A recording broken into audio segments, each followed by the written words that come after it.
কৌশিকী অমাবস্যার দিন সংসারে মঙ্গলের জন্য আমি কি কি করলাম।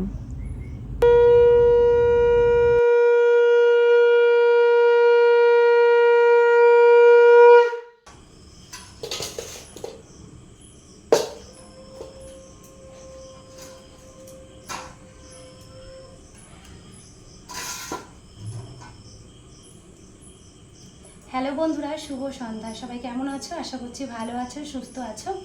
আর আজকে এখন থেকে আমি আমার ব্লগটা শুরু করলাম, কারণ আজকে অন্যান্য কিছু না, আজকে তোমাদের সাথে তো জিনিস শেয়ার করব। তো আজকে হচ্ছে ভাদ্র মাসের বিশেষ একটা দিন, কৌশিকী অমাবস্যা। তো আজকের দিনে আমি নির্জলা উপবাস থেকে মায়ের পুজো দিচ্ছি। রাত্রেবেলাতে পুজো বলতে আমার ঘরেই একটা ঠাকুর আছে, মায়ের মূর্তি, তো সেটাতেই আমি একটুখানি মাকে ভোগ নিবেদন করব, পুজো দেব। তো চলো তোমরাও দেখতে থাকো। আর এই যে দেখতে পাচ্ছ, এখন নারকেল নিয়ে বসেছি, নারকেলটা কুড়াবো বলে, কারণ কি নাড়ু বানাবো আর মায়ের ভোগ করব। তো চলো তোমরাও দেখতে থাকো, আশা করছি তোমাদের ভালো লাগবে।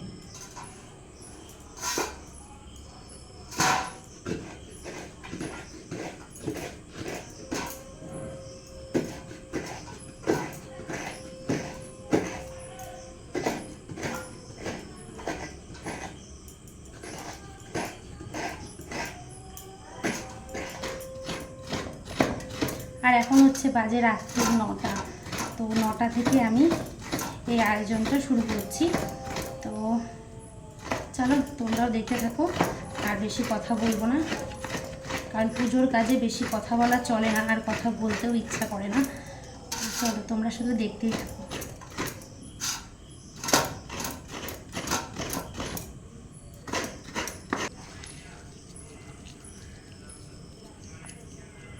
দেখো, গুড় নিয়ে এসেছিল, এতটাই শক্ত আখের গুড়, যেটা আমি বাড়ি দিয়ে বটি দিয়ে কাটলাম। তারপরে এই যে নারকেলের সঙ্গে মাখিয়ে নিচ্ছি নাড়ুটা বানাবো বলে।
যে 12টা 24 আর আমি এই যে পুজোর সমস্ত কিছু জোগাড়জান্তি করেছি। এখন আমি পুজোয় বসবো। অনেকটাই রাত হয়ে গেছে আমার গোছানো করতে। তো চলো সবাই দেখতে থাকো, যেটুকুনি পারলাম তোমাদেরকে শেয়ার করলাম আমি। আর এখানে দেখো এই যে প্রদীপগুলো সব গুছিয়ে নিয়েছি। এখানে আছে পঞ্চপ্রদীপ, এই যে 5 ফল 5 মিষ্টি, এখানে আছে মায়ের ভোগ, আর এই যে ফুল। তো আর এই যে 4টে প্রদীপ, এই প্রদীপগুলো আমি জ্বালিয়ে দেবো। এইগুলো আমাদের যেই মেন গেট, ওই গেটে দেবো এই প্রদীপগুলো।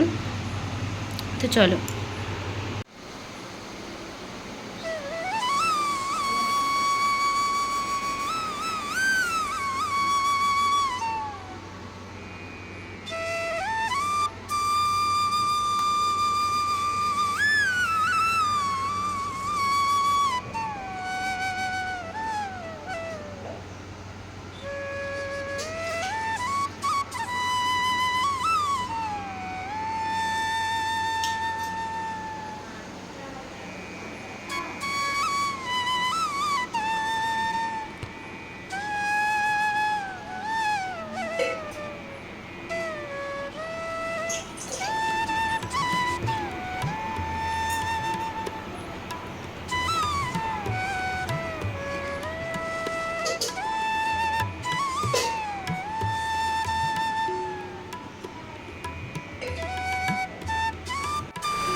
সকাল হতে যায়, প্রায় 3টে বেজে গেছে। আর এই যে আমার এখন পুজো টুজো শেষ হয়েছে। আর এদিকে যেই প্রদীপগুলো জ্বালানো হয়েছিল সেই প্রদীপগুলো দেখো এখনও জ্বলছে। ওই দেখো প্রদীপগুলো এখনও চলছে। আর একটা প্রদীপ মানে ওই কোনার প্রদীপটা দপদপ করছে।